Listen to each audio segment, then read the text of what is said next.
2012년 통계로 우리가 유기동물이 약 한 10만 마리, 일반적으로 이거보다 많을 것이라고 3배 이를 수도 있다.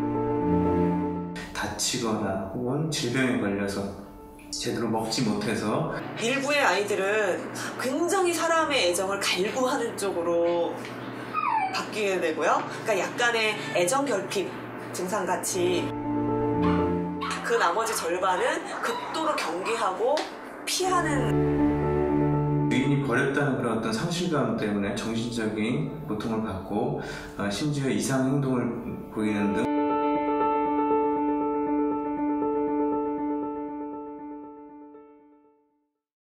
움직였다. 내가 옮겨갖고 나와. 이거 NG인가?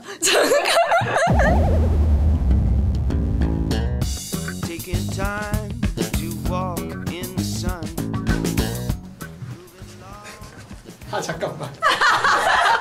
지금 현재 대학교에서 공부를 하고 있는 황인혜 학생이라고 하고요. 안녕하세요. 저는 연세대학교 언더우드 국제대학 국제학과 김수진이고요. 함께 프로젝트를 진행하게 된 최창환이라고 합니다. 이런 거 되게 어색한데요. 막 시키네. 저희 조는 이번에 동물의 권리에 대해서 한번 조사해보고 바꿀 수 있는 문제점을 바꾸기로 했는데, 이제 유기동물들을 조금 앞으로 더 생기는 걸 방지하고 싶어서 제가 이 주제에 관심을 갖게 된 이유는 아무래도 제가 지금 현재 집에서 기르고 있는 강아지가 3마리가 있는데 3마리가 다 유기견이에요. 키우고 있는 강아지가 있는데 이게 봉실이라고 지금 저희 집에서 10년째 살고 있는. 고양이는 넣어야지. 고양이를 왜 빼? 고양이가 있어야 되잖아. Go dogs! Go dogs! 결국에는 cats and dogs라고 이렇게. It's the other way around. dogs and cats. And it was my idea.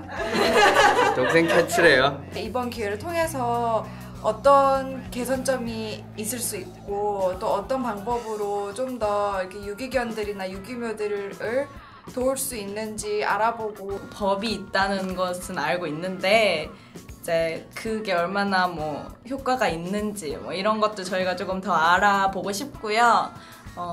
효과가 있다면 그걸 또 조금 더 강화시킬 수 있는 방법이 있는가. 만약에 저희가 막 좀 더 관련 법규를 강화한다던가 이래가지고 그런 아이들이 길에서 좀 줄어들 수 있으면은 제일 좋을 것 같아요.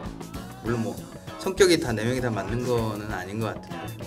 리더십 수업 과목 때문에 조별과제로 이렇게 함께하게 되는 건데 사실 벌써 걱정이 많아요. 이렇게 되게 좋은 분들도 같이 하고 있으니까 아마 다 이제 이나 언니 빼고는 처음 보시는 분들이고 얼마나 팀워크가 좋을지도 잘 모르겠지만 극복하겠죠? 장점들을 살려주고 서로 차이점들은 서로 타협해가면서 그렇게 하나로 뭉친다는 게 팀워크 아닌가 싶어요. 그렇게 할 수 있어야 우리가 추구하는 변화가 나올 수 있을 것 같아요. 저희가 하는 일이 많은 분들에게 조금 영향을 끼쳐서 작더라도 어떤 변화가 사회 전반적으로 변화가 좀 있었으면 하는 기대를 갖고 있습니다. 통계와 예측에 따라선 현재 최고 30만이거나 그보다 더 이상도 될 수 있는 유기동물과 같이 하는 우리나라. 그 동물들이 내는 소음, 옮겨다니는 질병, 환경오염 등 인간에게 미치는 악영향 때문에도 그 동물들을 유기하지 못하게 막아야 하는 이유가 되겠지만, 그보다 훨씬 절실하고도 긴박한 이유는 갈 곳도 보호도 없는 그 동물들이 무자비한 학대와 위험에 노출돼 처참하게 길거리에서 그들의 생명을 마감하는 상황에 있기 때문이겠습니다. 가만히 이 고통받는 동물들을 방관하는 것이 답일까요? 유기동물들이 더 이상 생기지 않게 저희가 할 수 있는 일들이 정말 아무것도 없는 것일까요? 저희는 한국에서의 유기동물 문제에 대해서 좀 더 심도 있게 그리고 자세하게 알아보기 위해서 전문가 인터뷰를 해보기로 하였습니다. 이제 그분들을 만나서 어떠한 문제점들이 있는지 그리고 저희가 그 문제점에 대해서 할 수 있는 일은 무엇이 있는지에 대해서 여쭤보도록 하겠습니다. 대학생이 가장 잘한다는 발로뛰기로 저희 팀은 무작정 저희가 하는 활동들을 카메라에 담아보기로 하였습니다. 어떠한 사실들을 저희가 발굴해낼지 전혀 모르는 상태로 말이죠. 저희 인터뷰 요청에 응한 곳은 두 곳. 성동구에 위치한 동물자유연대와 동물사랑실천협회의 쌍림동 구호동물 입양센터이었습니다. 이곳들을 찾아가는 것이 쉽지만은 않았지만 다 가치 있는 노력이었습니다. 이곳에서 저희가 배울 수 있었던 사실들은 참으로 놀라웠기 때문입니다.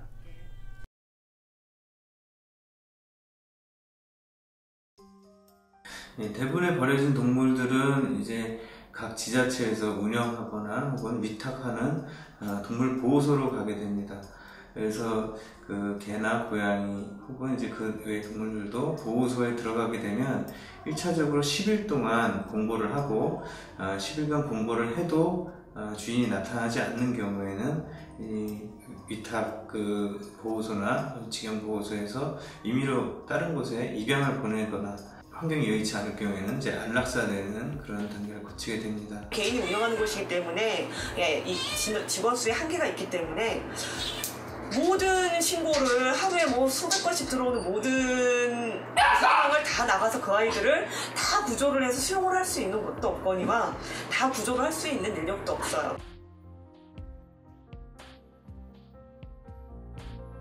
저희 단체에서 생각하고 있는 가장 큰 문제점은 동물을 돈을 주고 쉽게 사고 파는 구조의 원인이 있다고 판단을 하고 있습니다.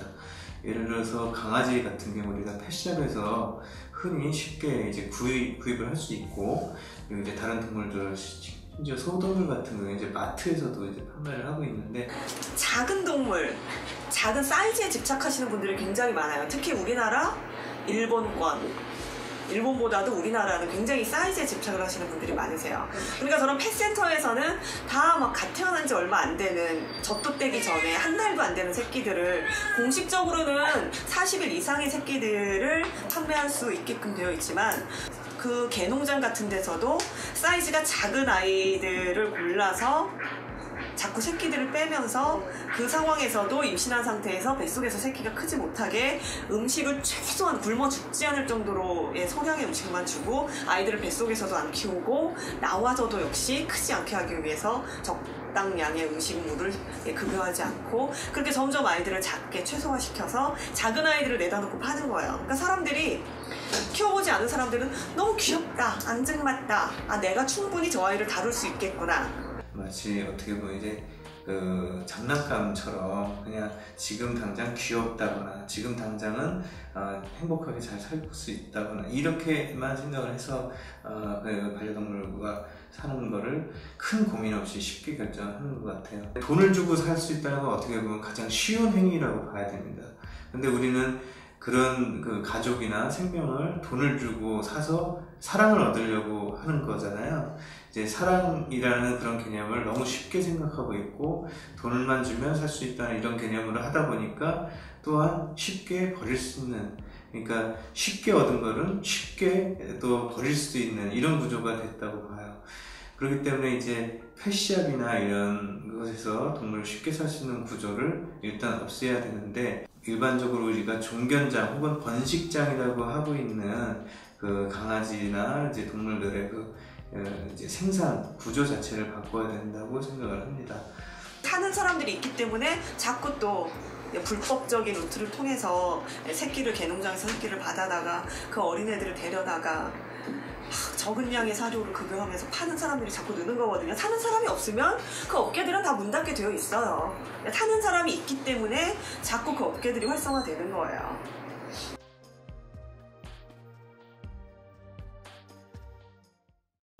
2014년 1월 1일부터 전국적으로 시행된 동물등록제는 의무적으로 전국 시, 군, 구청에 동물들을 등록하게 하는 법입니다. 법을 시행함으로써 유실동물들을 더 쉬운 방법으로 주인을 찾을 수 있게 하고 유기 행위를 방지하는 효과를 내려는 시도인데요. 그러나 개에 한정되어 있고 마이크로칩 이식이라는 한 가지 방법이 아닌 세 가지 방법으로 나뉘어 구체화된 일관성이 없다는 사실과 이 법을 지키지 않았을 때 확고한 처벌 방법이 없다는 사실에서 이 법의 집행 능력이 떨어진다는 게 저희 팀의 분석입니다. 일단 외국의 경우는 100% 마이크로칩이에요. 마이크로칩을 체내에 이식하게 되어 있습니다. 근데 우리나라에는 세 가지 방법이 있어요. 1번 마이크로칩 체내 이식, 그리고 두 번째는 그 마이크로칩이 내장된 목걸이, 메달을 구입해서 목걸이로 만들어주는 거죠. 그리고 세 번째는 신청서를 내서 그 마이크로칩의 넘버만 받는 거예요. 예, 마이크로칩의 넘버만 받아서 이걸 이제 자기네 아이들 목걸이에 뭐 지워지지 않는 펜으로 써주든가 뭐 긁어서 새겨주시거나 그 넘버를 가지고 있으면 일단 법적인 저촉은 안 받거든요. 미국이나 영국같이 우리랑 조금 구조가 다른 나라에 있어서는 물론 다른 나라도 유기동물, 유신동물은 뭐 분명히 있어요. 하지만 우리랑 다른 문화를 갖고 있기 때문에 예를 들어서 동물을 돈 주고 사고 파는 이런 관계가 비율이 현장이 적다거나 아예 없다거나 이제 뭐 독일이나 영국 같은 경우에는 대부분 돈을 주고 사는 문화는 없는 걸로 이제 돼 있기 때문에 우리랑 단순히 비교하기는 좀 어려울 것 같습니다. 하지만 분명히 이제 그런 행위를 막거나 혹은 이제 유실의 경우에 이제 주인을 찾아줄 수 있는 이런 방침으로서는 우리나라 입장에서는 빨리 시급히 도입되는 게 맞다고 생각합니다. 아직까지는 계도기간이지만 법적인 법칙금이 부과가 되고 할 때 이게 과연 얼마나 실효성이 있겠느냐 하는 데는 아무래도 아직까지 긴 시간이 필요하지 않을까라는 생각이 들고요. 동물도 똑같은 생명이다라는 부분에 대해서 확실하게 인식을 하게 되는 거 외에는 뭐 법적으로 강제적으로 막 어떻게 하는 게 아니거든요. 근본적인 거는 아까 말씀드린 대로 이런 전체적인 구조를 바꾸지 않는 한 이런 일은 반복될 것이다. 그래서 우리나라에서도 이제 이렇게 비윤리적인 그 번식장, 종견장 시스템을 이제 불법화시키고 그리고 이제 돈을 주고 쉽게 이제 거래하는 이런 펫샵이라든가 이런 문화를 점차 줄이고 입양하고 이제 가정 분양을 한다거나 이제 특정 이제 종을 필요한 분들은 뭐 브리더를 통해서 이제 입양을 한다거나 이런 방식으로 조금씩 변화를 해 나가는 것이 이제 반려인들한테도 그렇고 이제 사회적인 이런 유기 문제를 해결할 수 있는 방법이라고 저희는 생각하고 있습니다.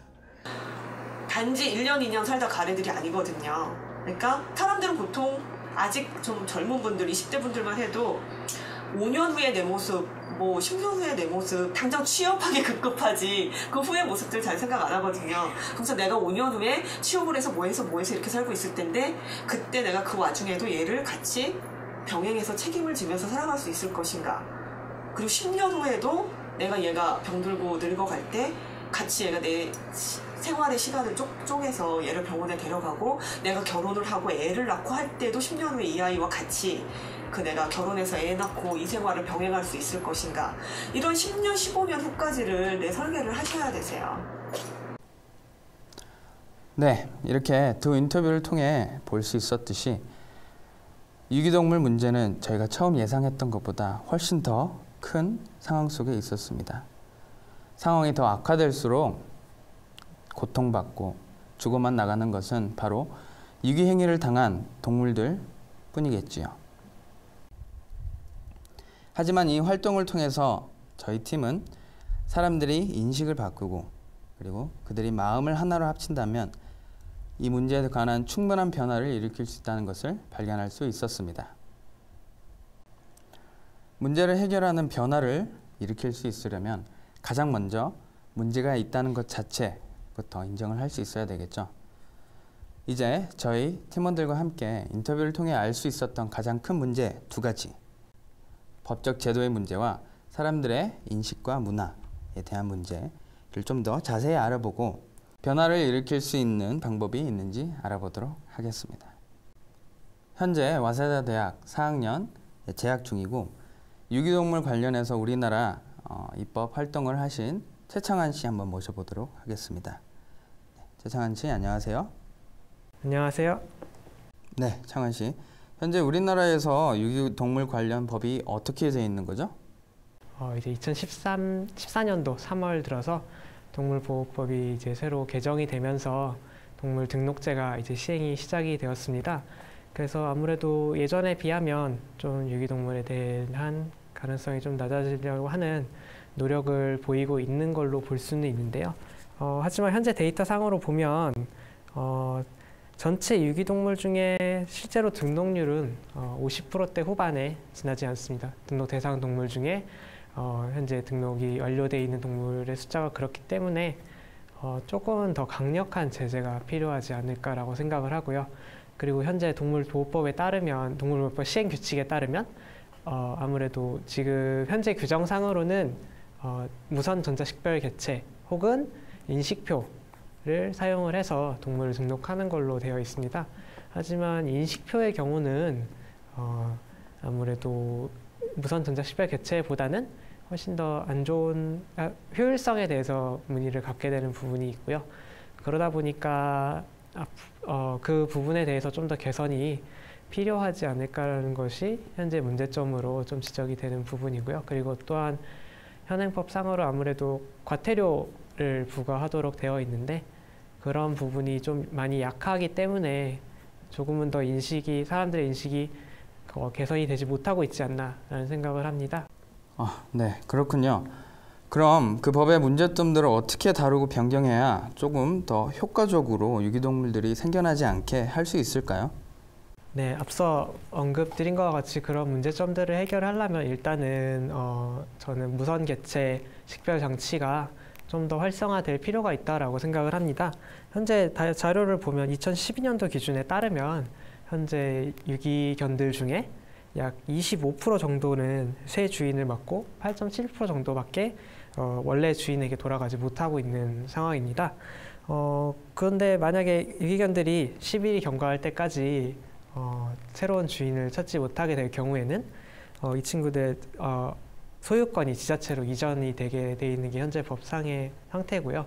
그러다 보니까 아무래도 대부분의 경우는 안락사를 당하게 되는 실정입니다. 그래서 물론 그 안락사 부분 자체를 비판할 수도 있겠지만 그런 것보다는 일단 무선 식별 개체 장치를 좀 더 보급화해서 많은 유기견들이 미리 그런 것들을 차고 있으면 좀 더 상황이 개선되지 않을까라고 생각을 하는데요. 실제로 외국의 사례를 봐도 외국의 한 유기견 보호소의 경우 마이크로칩을 인식하지 않은 무선 식별 개체 장치를 인식하지 않은 곳의 경우는 가는 견들의 경우는 22%의 확률로 본래의 주인에게 돌아갔습니다. 하지만 마이크로칩을 인식했던 경우에는 무려 52%의 경우가 본래 주인을 찾아간 것으로 자료가 나와 있습니다. 이걸 확률적으로만 보면 무려 238%가 증가한 것이라고 볼 수 있는데요. 네, 많은 분들이 무선 식별 객체 장치라고 하면 마이크로칩을 떠올리시는 분들이 많으실 텐데요. 아직 많은 분들이 마이크로칩에 대해서 좀 안 좋게 보는 여론이 많은 것 같습니다. 실제로 부작용 발생률을 보면 0.008%에 지나지 않습니다. 이는 동물들에게 행하자는 예방 접종에 비해서도 오히려 낮은 부작용 수치인데요.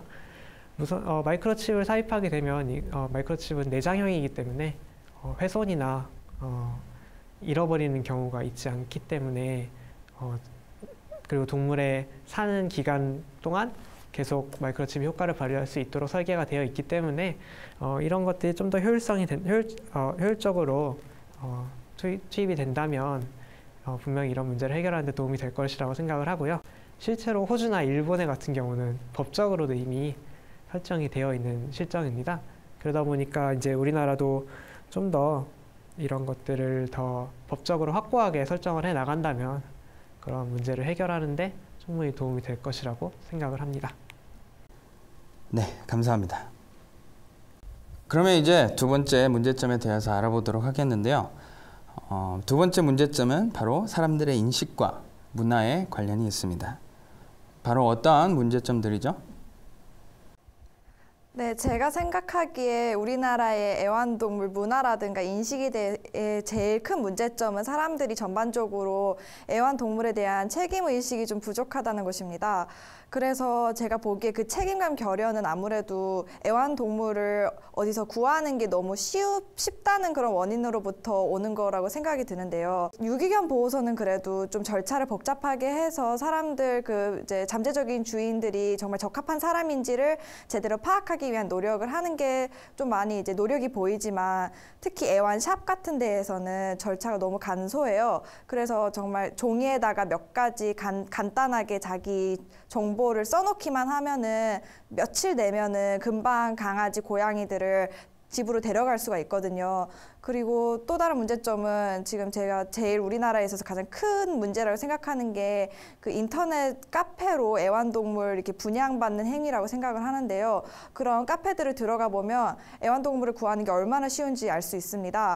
몇 번 연락을 주고받고 하면은 금방 그 강아지, 고양이들을 자기네 집으로 데려갈 수가 있는 그런 구조입니다. 사람들의 인식과 문화를 바꾸기란 그렇게 쉽지만은 않은 것 같은데요. 제가 생각하기에 그러한 인식과 문화를 바꾸려면 말씀드렸듯이 그런 절차부터 바꿔야 한다고 생각이 듭니다. 일단 외국만 봐도 저희 이제 우리나라보다는 훨씬 그 절차가 복잡하고 애완동물을 분양받는 것이 어렵거든요. 그래서 대만만 봐도 법적으로 이제 16세 이하는 이제 애완동물의 주인이 될 수 없게끔 규제를 해놓았으면 물론이고 미국은 이제 정말 좋은 예시예요. 그래서 보면 이제 미국에서 무조건 법적으로 자기가 키우고자 하는 동물을 이렇게 정부의 차원에서 등록을 해야 합니다. 그래서 등록을 하게 되면 이제 그 동물을 사고 파는 것은 물론이고 누구에게 양도를 했는지, 예방 접종은 제때 맞았는지 이런 모든 것이 기록이 되는 시스템이에요. 이런 총괄적인 시스템은 물론이고 이제 분양 받을 때 자체에서도 정말 꼼꼼하게 그 잠재적인 애완동물 주인에 대한 정보를 확인을 합니다. 특히 이제 미국에서는 유기견들은 더 그 규제가 까다로워서 그 잠재적인 주인의 소득이 얼마인지 혹은 애완동물을 키워본 경험이 있는지 없는지도 무조건 다 확인을 하는 시스템을 이제 거쳐서 애완동물을 가질 수가 있습니다. 또한 이제 미국을 계속 예시로 들자면 애완동물을 분양받고 그 이후의 상황에 대해서도 정부 차원에서 굉장히 까다롭게 규제를 하고 있는 것을 알고 있습니다. 무엇보다도 보면은 이제 학교 앞에서 병아리 파시는 것들도 많이 한국인들이라면 많이 보셨을 거라 생각 들고, 저도 여기 오는 길에서도 강남역에 강아지 팔고 있는 그런 아주머니를 봤거든요. 이런 식으로 어디서 동물을 구한다는 게 너무 쉽다고 인식되고 있는 우리나라 문화가 먼저 고쳐져야 유기견 문제, 유기묘 문제가 해결될 수 있을 거라고 생각합니다. 이렇게 제시된 변화들은 아직까지는 말들일 뿐입니다. 이 변화들을 현실화시키기에는 대학생 4명 가지고는 벅찬 일이겠죠. 그래서 저희는 이 영상을 만들었습니다. 4명으로는 할 수 없지만 여러분들과 함께하면 충분히 가능한 일이라고 생각되기 때문이었죠. 유기동물들을 좀 더 확실하게 보호해줄 수 있는 법으로 바뀔 수 있도록 제시된 개정안을 지지하는 것부터 누가 먼저 할 것 없이 우리가 자신부터 바뀌어야 할 인식과 문화들까지 우리가 다 같이 힘을 합하면 충분히 가능한 변화입니다. 우리 모두 유기동물들이 버림받는 고통 속에 시달리는 반려동물들이 더 이상 생겨나지 않는 변화된 사회를 이루어가도록 합시다.